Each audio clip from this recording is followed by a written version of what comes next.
Hello everyone, welcome to Sanjay Suman classes. आज हम लोग देखेंगे बिहार ITI कैट एग्ज़ाम की तैयारी कैसे करें।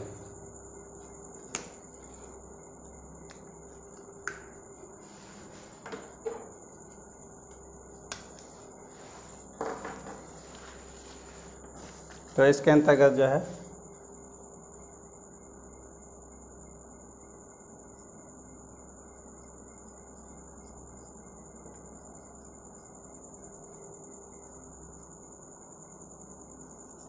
दो एयर और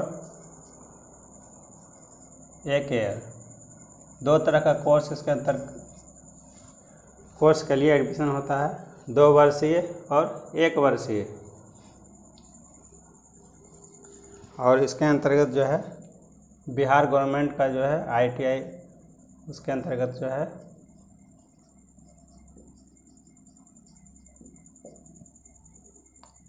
25,567 इतना सीट जो है, पूरा बिहार में इतना सीट है। इसके लिए एलिजिबिलिटी क्या है?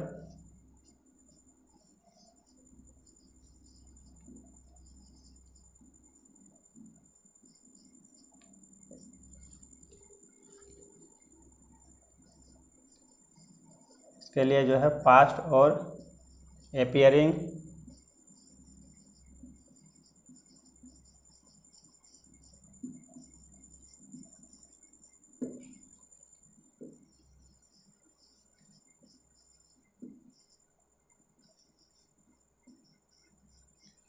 इसके अंतर्गत जो है पास होना चाहिए, तो फिर जो अपीयर हो रहे हैं उन लोगों के लिए भी है मैट्रिक एग्ज़ाम में पास होना चाहिए, या फिर जो है अपीयर हो रहे हैं, एग्ज़ाम देने वाले हैं with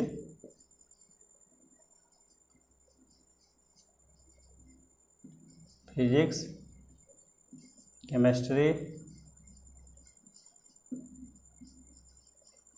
and mathematics.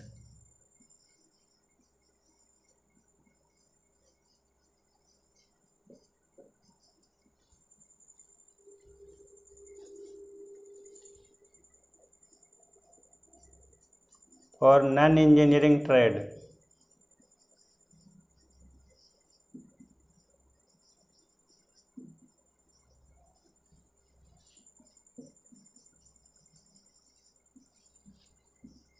Only matric, मतलब इंजीनियरिंग ट्रेड में जिनका एडमिशन होना है उनके लिए जो है फिजिक्स, केमिस्ट्री और मैथ होना चाहिए इसमें मैट्रिकुलेशन एग्ज़ाम में। और जो नॉन इंजीनियरिंग ट्रेड होगा उसके लिए जो है, इसके लिए बाध्यता नहीं है कि जो फिजिक्स, केमिस्ट्री, मैथ ही होना चाहिए। आप देख लेते हैं एज लिमिट कितना रहता है इसमें।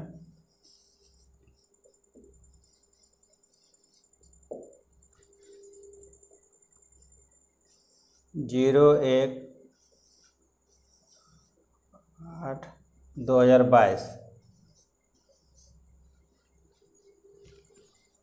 इस डेट तक का जो है वो 14 साल होना चाहिए। 1/8/2022 तक जो है आपका एज जो है 14 वर्ष होना चाहिए।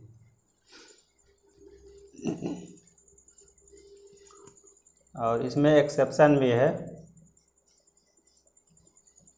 For mechanic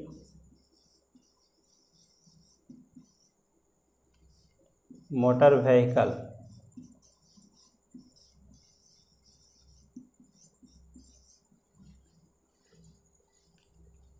and mechanic tractor.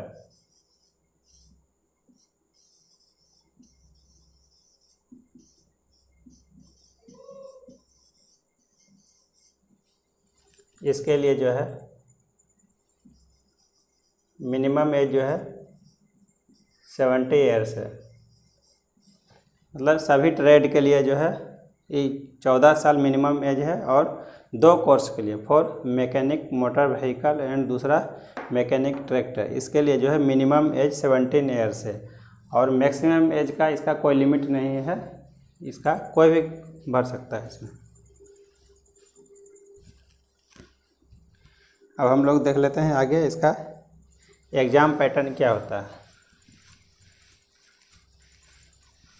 Girls और बॉयज़ दोनों के लिए अलग अलग ITI कॉलेज है, दोनों अलग अलग अप्लाई कर सकते हैं।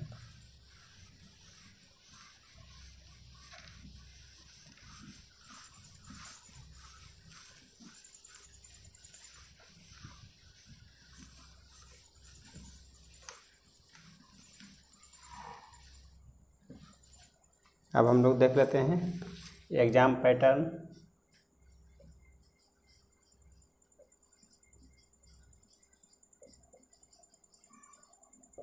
इसका एग्ज़ाम पैटर्न क्या होगा, इसमें कौन कौन सब्जेक्ट से क्वेश्चन पूछा जाएगा। सब्जेक्ट हो गया, नंबर ऑफ क्वेश्चंस,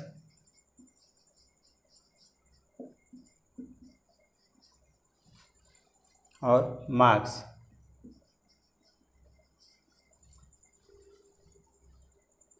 ये हो गया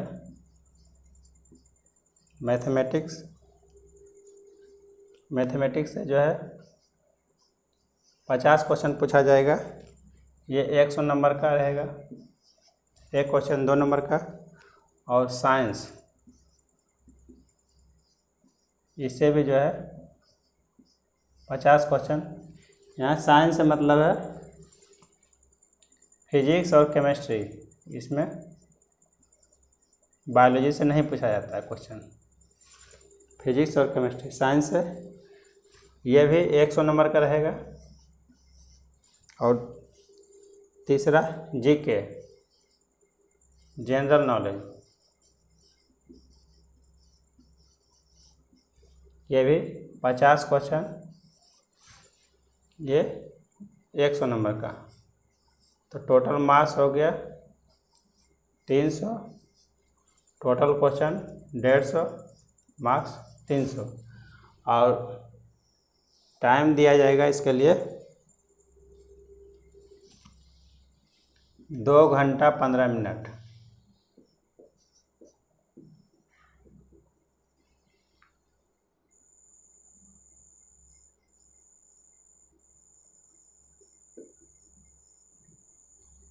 तो इसके अंतर्गत जो है एक पेपर में आपका ये ऑफलाइन एग्ज़ाम होता है।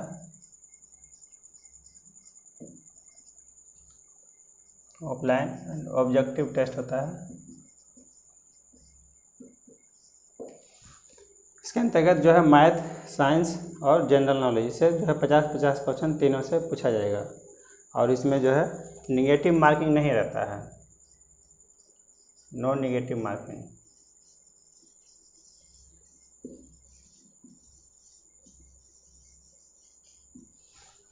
तो इसमें जो है नेगेटिव का तो कोई डर नहीं है, इसमें जो है आप जो है सारे सवालों को हल कर सकते हैं। अब हम लोग देख लेते हैं इसके लिए कौन कौन सा बुक्स पढ़ना चाहिए।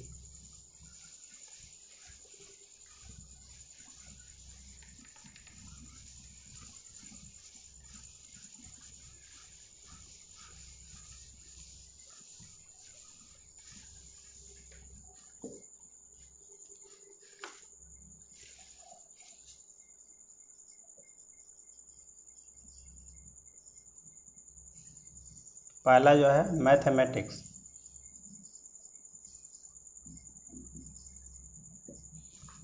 मैथमेटिक्स के लिए जो है 9 और 10 का जो है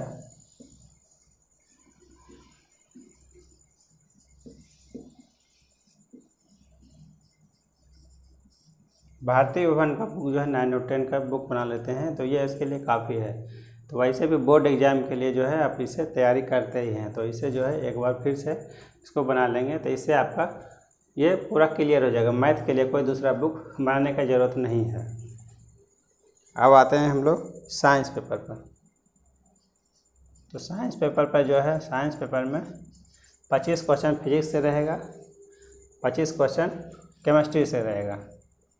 इसमें तो हम बात करें साइंस का, यहाँ से फिजिक्स और केमिस्ट्री का। तो इसके अंतर्गत जो है 9 + 10, इसमें भी जो भारतीय भवन का जो है लैंग्वेज आसान होता है।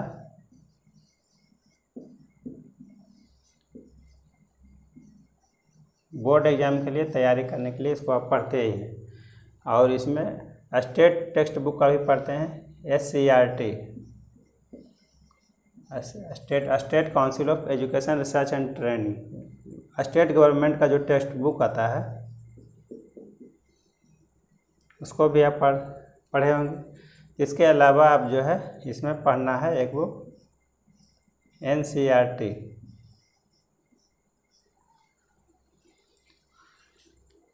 तो NCERT का बुक जो है इसके आप जो है वेबसाइट पर जा करके फ्री में आप डाउनलोड करके हिंदी या इंग्लिश दोनों में से कोई एक बुक इसमें पढ़ सकते हैं। तो ये तो भारतीय वन तो जो है बोर्ड एग्जाम तैयारी के लिए आप पढ़े ही होंगे। तो ये बुक जो है आपको इसमें एक अवश्य पढ़ना चाहिए, NCERT का बुक।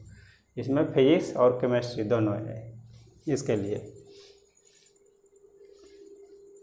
अब आते हैं हम लोग जनरल नॉलेज पर।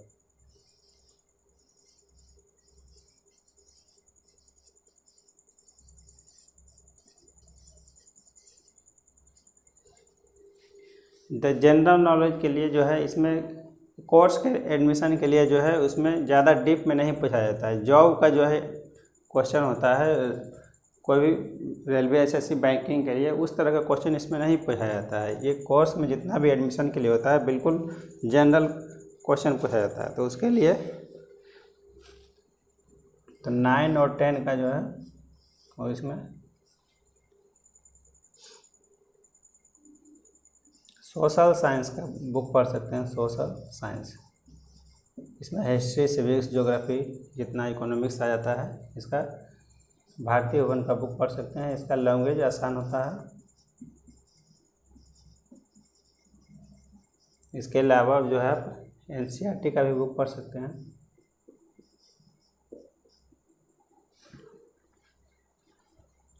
और दूसरा बुक पढ़ सकते हैं इसमें सामान्य ज्ञान एवं व्यक्ति परिचय।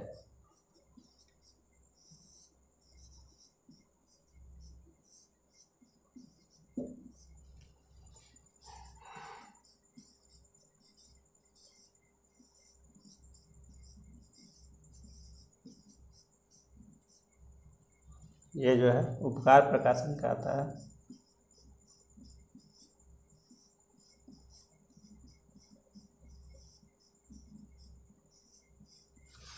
तो इतना इसके लिए बुक काफ़ी है। जनरल नॉलेज के लिए जो है एक बुक सामान्य ज्ञान एवं व्यक्ति परिचय, और इसका सोशल साइंस का बुक जो है भारतीय वन का या तो फिर NCERT का पढ़ लेते हैं। तो इससे आपका जो है जनरल नॉलेज का जो है सेक्शन पूरा कंप्लीट हो जाएगा।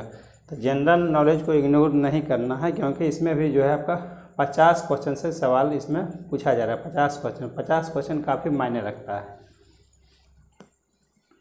तब इसमें जो है आपका मेरिट जो बनेगा, तो अगर 2 स्टूडेंट का अगर समान मतलब नंबर आ जाता है तो इसमें जो है आपका सबसे पहले देखा जाएगा कि मैथ में किसका ज़्यादा नंबर है। उसके बाद जो है टाई किया जाएगा।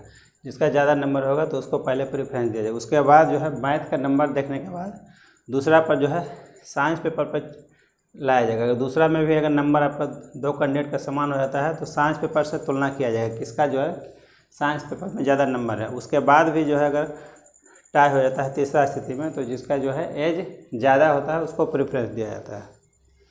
अब हम लोग देखते हैं इसका स्ट्रेटजी किस तरह से बनाएंगे। इसके लिए हम लोग किस तरह से प्लानिंग करेंगे।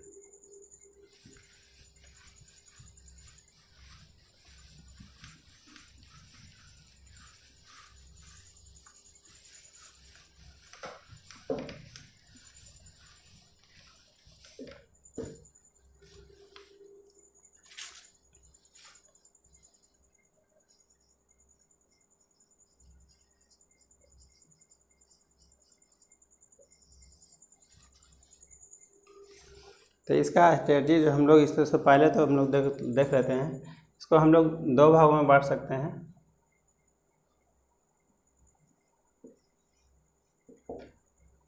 फिफ्टी % टाइम जो है हम लोग इसको सब्जेक्ट स्टडी के लिए दे सकते हैं,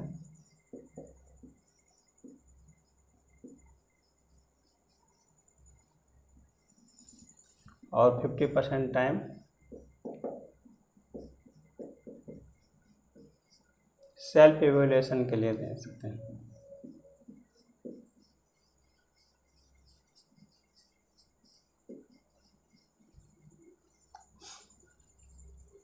तो इसमें जो है सब्जेक्ट स्टडी, इसमें तो बेसिक्स आपका बोर्ड एग्जाम का जितना आप तैयारी किए होंगे लगभग उतना ही आपको फिर जो है पढ़ना है, फिर से आपको एक बार रिवाइज करना है। तो इसमें देख लेते हैं एक मैथमेटिक्स, जैसे हो गया पहला मैथमेटिक्स। तो मैथमेटिक्स में जितना भी ऑब्जेक्टिव टाइप का सवाल है उसको बनाएंगे, जिसे भारतीय वन से बना रहे हैं, तो इसमें फॉर्मूला बेस्ड सवाल ज़्यादा रहता है। तो इसका जो है आपको फॉर्मूला पूरा कंठस्थ होना चाहिए, जितना हुआ मैथमेटिक्स का जो है फॉर्मूला थ्योरम जितना है ज्योमेट्री का वो सभी आपको बिल्कुल कंठस्थ होना चाहिए। और इसका जितना इसमें ऑब्जेक्टिव सवाल ज़्यादा से ज़्यादा बना सकते हैं उतना आपके लिए बेहतर रहेगा। तो भारतीय वन में देखे होंगे 1 नंबर 2 नंबर 3 नंबर इस तरह का सवाल जो है उसमें विभाजित किया रहता है। तो जनरली सवाल जो है मैथ में पूछा जाता है, मैक्सिमम जो है आपका 5 स्टेप में आपका बन जाएगा, इससे ज़्यादा का सवाल जो है उसमें नहीं दिया जाता है। और अब आते हैं इसमें साइंस पेपर पर। तो साइंस पेपर में कैसे पढ़ना है, इसमें जो है थ्योरी से रिलेटेड ज़्यादा सवाल होता है। इसमें थ्योरी आपको अच्छी तरह से पढ़ना चाहिए, थ्योरी और प्लस इसमें जो है न्यूमेरिकल से कुछ सवाल पूछा जाता है, न्यूमेरिकल से इसमें फिजिक्स और केमिस्ट्री, इसमें जो है आपको न्यूमेरिकल भी इसमें बनाना चाहिए। इसमें इससे भी रिलेटेड जो है 10 से 15 सवाल जो है न्यूमेरिकल से आ जाता है। तो थ्योरी तो सभी को मतलब रट करके भी जा सकता है, लेकिन न्यूमेरिकल जो है सभी लोग नहीं बना सकता है। जिसको जो है फॉर्मूला वगैरह सभी मालूम रहेगा वही लोग बना सकता है। और कंपटीशन में जो है एक एक नंबर का जो है वैल्यू काफ़ी ज़्यादा होता है। 1 नंबर से आप बहुत आगे हो सकते हैं, तो 1 नंबर से बहुत पीछे भी हो सकते हैं। तो ये हो गया साइंस पेपर का हम लोग तैयारी करेंगे। इस पर थ्योरी पर इसमें ज़्यादा ध्यान देना है, थ्योरी पर ज़्यादा सवाल पूछा जाता है। और उसके बाद जो है न्यूमेरिकल से भी सवाल पूछा जाता है, 10 से 15 क्वेश्चन जो है न्यूमेरिकल से भी रहता है। और जीके के लिए जो है सोशल साइंस का बुक जो है आप तैयार किए होंगे बोर्ड एग्ज़ाम के लिए, स्टेट बोर्ड के लिए। तो वो जीके के लिए सोशल साइंस का बुक जो है सारा फिर से रिवाइज करना है। इसमें जो बुक पढ़े हुए वो फिर से रिवीजन कर सकते हैं। इसमें पहले से आपका जो एक बुक अच्छी तरह से पढ़े हुए उसी को आपको 1 से 2 बार और आपको पढ़ना चाहिए। उसमें जो है बार बार जो है नया बुक बदलने का ज़रूरत नहीं है। अब आते हैं, अगर आपका जो है ये पार्ट आपका कंप्लीट हो गया, मतलब सब्जेक्ट स्टडी का जो है ये पार्ट अगर आपका पूरा तैयारी हो गया, तब आप जो है आपका सेल्फ इवैल्यूएशन पर आते हैं। इसमें आत्म मूल्यांकन हम लोग किस तरह से करेंगे, कितना तैयारी किए हैं, वो कैसे पता चलेगा कि आपका तैयारी कितना बढ़िया है। तो इसके लिए जो है आपको जो है एक प्रीवियस पहले का एक क्वेश्चन बैंक लीजिए, इस एग्ज़ाम का रिलेटेड कोई भी पब्लिकेशन का आपको मिल जाएगा। उससे जो है आपको कम से कम जो है आपको डेली 1 मॉक टेस्ट देना है।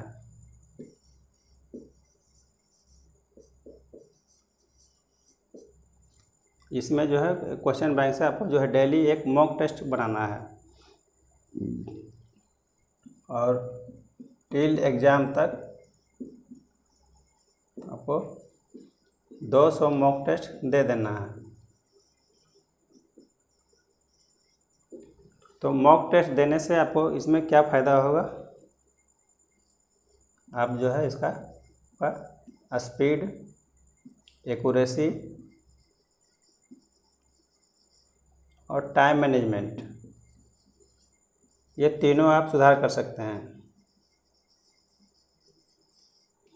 तो जितना ज़्यादा से ज़्यादा आप टेस्ट देते हैं, मॉक टेस्ट देते हैं, तो उससे जो है आपका बनाने का स्पीड, पहला नंबर तो ये बढ़ जाएगा। दूसरा एक्यूरेसी, आप ज़्यादा से ज़्यादा सवाल को हल कर सकते हैं इसमें। तो नेगेटिव मार्किंग नहीं है तो उससे तो ज़्यादा दिक्कत नहीं है, लेकिन जो है आपका फिर भी जो है इसमें तो ज़्यादा से ज़्यादा सही होने से जो है आपका मेरिट में स्थान ऊपर हो सकता है। और तीसरा फ़ायदा है इसमें टाइम मैनेजमेंट, आप अच्छी तरह से टाइम को मैनेज कर सकते हैं। 2 घंटा 15 मिनट में आप जो है इसमें 150 सवालों को आप आसानी से हल कर सकते हैं। आपका इसमें क्वेश्चन मॉक टेस्ट देने से जो है एग्ज़ाम में क्वेश्चन छूटने का संभावना नहीं रहेगा। आप घर पर ही जो है उसका प्रैक्टिस किए रहेंगे। मॉक टेस्ट देने से एग्ज़ाम जैसा सिचुएशन क्रिएट करते हैं और आपका इससे जो है कॉन्फिडेंस भी बढ़ेगा। तो इस तरह से आप तैयारी करेंगे तो जो है आपका सिलेक्शन हो जाएगा। तो इसके लिए जो है आपको 80% अगर स्कोर करते हैं, 80% या एबव, इससे आपको ज़्यादा स्कोर करना चाहिए, तब जा करके आपका सिलेक्शन हो जाएगा। Thank you for watching.